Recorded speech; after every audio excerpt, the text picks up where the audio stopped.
Sky. I'm back with a new video. This time we're going to speak about gender-based violence. This is a week whereby we are celebrating or we are encouraging people to stand up for themselves. For those who never had the courage or the strength to stand up for themselves, we still salute you. You still remain to be a hero. When we talk about gender-based violence, we are talking about two of the genders, or we have others who are calling themselves they.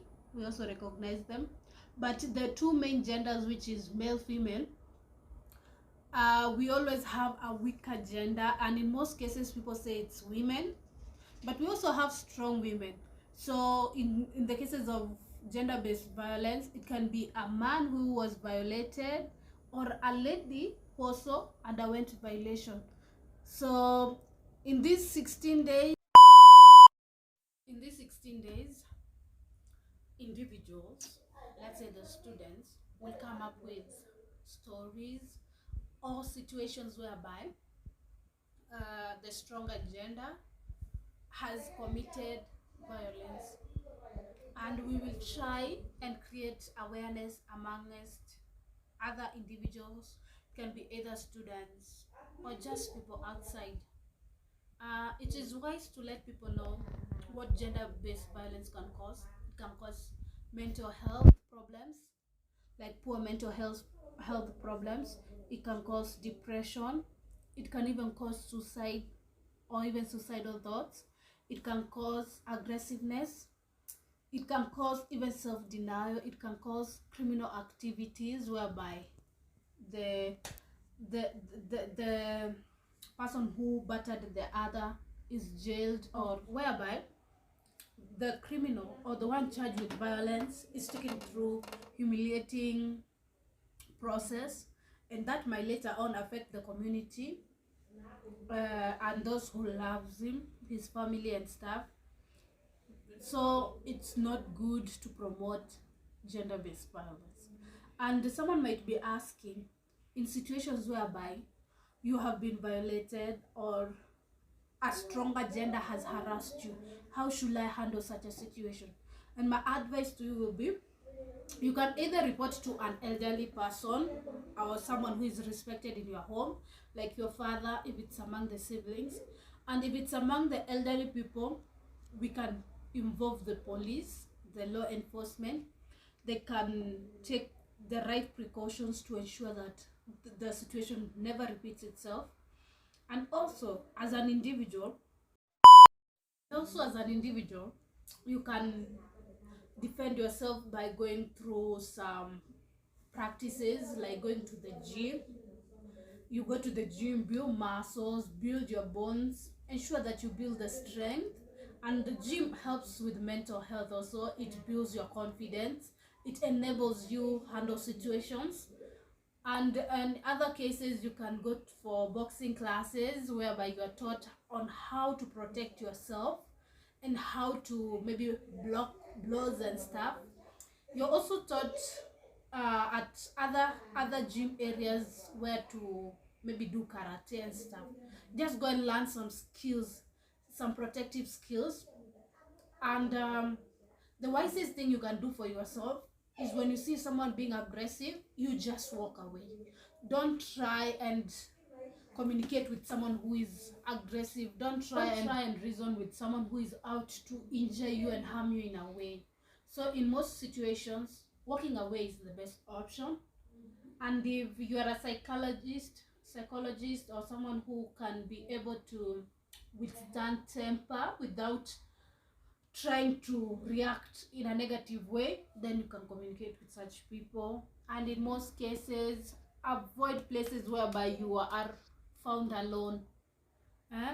Like if you know this person is angry and you cannot keep up with his anger, or you cannot fight back, try and be around people who will protect you. Men also go through gender-based violence. We have weaker men, not like, I'm not trying to insult them or anyhow, but men also are weak in some way emotionally. There are men who can be beaten by women. I'm not trying to like promote violence or something. And in such cases, the community should be aware on how to solve matters.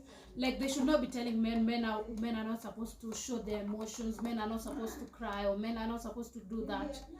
In such cases, we should be ready as a community to embrace the situation and try solving it. Because we have some women who are too aggressive, some women who are too strong for their, maybe the way the community have portrayed them. We have women who are trainers in the gym, women who are weightlifters, women who are naturally strong. They can handle pressure.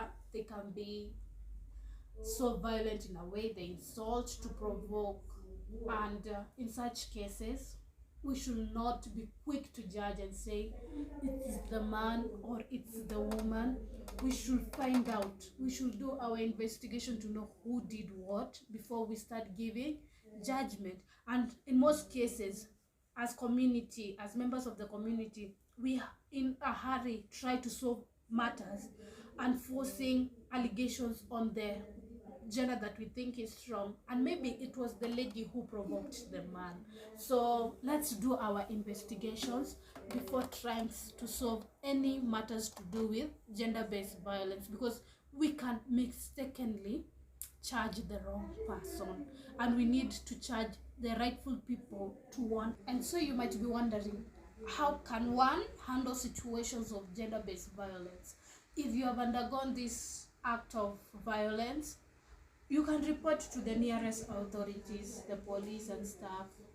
You can also talk to a trusted friend and come up with individual solutions or borrow information from your friend. And in other places, you go through therapy. If you need to go through the mental health facilities, ensure you go through them. And in cases whereby the violence is too much, go for the treatment. The doctors know the right way to help you out. They can even lead you through the processes. And in Kenya here, we have hospitals like Kenyatta Hospital. They have facilities, and they have created a specific area for people who have undergone gender. List, I would like to advise that we as a society, we as a community, we should try our best to fight gender-based violence without any assumption of who is stronger or who is weaker. We should look at situations the way it requires us to handle it without guessing. We should do our research, and we should embrace love, peace, and harmony amongst ourselves. And brothers should love their sisters, sisters should love their brothers, parents should be protectors, so that our community can go forward. I can say gender-based violence is real, and it's a pandemic, and it needs to be tamed. Awareness should be created, education should be passed on, and let's focus in loving one another and do unto another what you want to be done unto you. That gender-based violence is a pandemic, and it's made to be taken with caution. So let's create awareness amongst ourselves. Let's promote love and harmony in our communities, and let's not create assumptions that men are stronger than women, or women are stronger or weaker than men. Let's try, in most cases, to investigate situations of gender-based violence, because we can mistakenly crucify the wrong person.